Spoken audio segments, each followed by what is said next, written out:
بسم اللہ الرحمن الرحیم۔ عید الاضحیٰ کی حقیقت، حضرت ابراہیم علیہ السلام اور اسماعیل علیہ السلام کا قصہ۔ میرے عزیز بھائیوں اور بہنوں، اللہ تعالیٰ کا ہم پر یہ بے حساب کرم ہے کہ اس نے ہمیں ایمان سے نوازا اور پھر ہمیں ان عظیم طریقوں سے واقف کیا جن کے ذریعے ہم اس کی رضا حاصل کر سکتے ہیں۔ آج میں آپ کو ایک ایسا واقعہ سنانے جا رہا ہوں جو صرف ایک کہانی نہیں بلکہ قربانی، صبر، ایمان اور اللہ کی رضا پر سر جھکا دینے کا پیغام ہے۔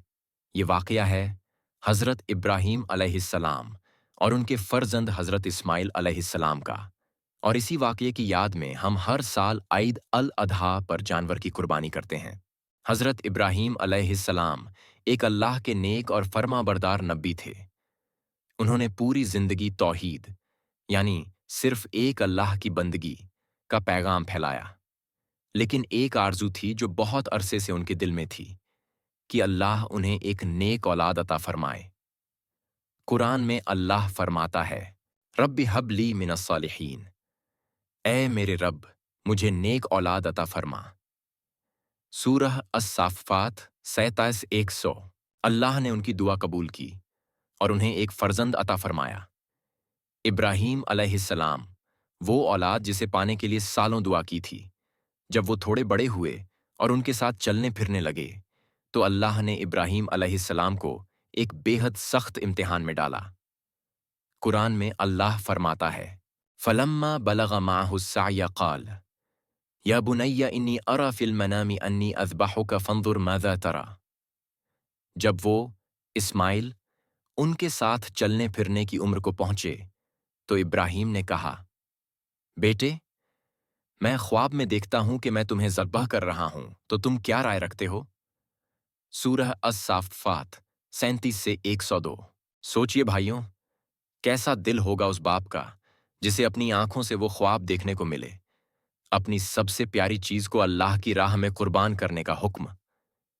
مگر دیکھیے اسماعیل علیہ السلام نے کیا جواب دیا، یا ابت افعل ما تؤمر ستجدنی انشاء اللہ من الصابرین۔ ابا جان، جو حکم دیا گیا ہے اسے پورا کیجیے، انشاء اللہ آپ مجھے صبر کرنے والوں میں پائیں گے۔ سورہ الصافات 37:102۔ کیا عظیم فرزند تھا اور کیا وفادار باپ۔ پھر جب ابراہیم علیہ السلام نے اسماعیل علیہ السلام کو ذبح کرنے کے لیے لیٹایا اور چھری چلائی تو اللہ نے فرمایا، قد صدقت الرؤیا انا کذالک نجزی المحسنین۔ تم نے خواب کو سچا کر دکھایا، ہم نیک لوگوں کو ایسا ہی انعام دیتے ہیں۔ سورہ الصافات 37:105۔ اللہ نے اسماعیل علیہ السلام کو بچا لیا اور ان کی جگہ ایک بڑا جانور، دبلا پتلا نہیں بلکہ موٹا تازہ اچھا جانور بھیج دیا جو ذبح ہوا۔ تم میرے عزیزو، یہ قربانی صرف گوشت کھانے کا ذریعہ نہیں ہے۔ اللہ فرماتا ہے، لن ینال اللہ لحومها ولا دماؤها ولکن ینالہ التقوی منکم۔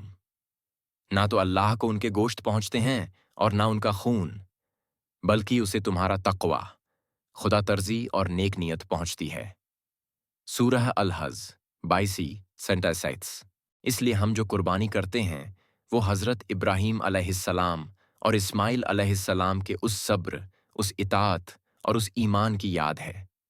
اور اللہ نے ہر اس مسلمان پر جو مالدار ہے یعنی جو ضرورت سے زیادہ کماتا ہے اس سنت کو واجب کیا ہے تاکہ ہم بھی اس روحانی سفر میں شامل ہوں۔ یا اللہ ہمیں بھی حضرت ابراہیم علیہ السلام جیسا ایمان اور اسماعیل علیہ السلام جیسا صبر اور فرما برداری عطا فرما۔ ہماری قربانیوں کو اپنی بارگاہ میں قبول فرما اور ہمیں دنیا اور آخرت کی کامیابی سے نواز دے۔ آمین یا رب العالمین۔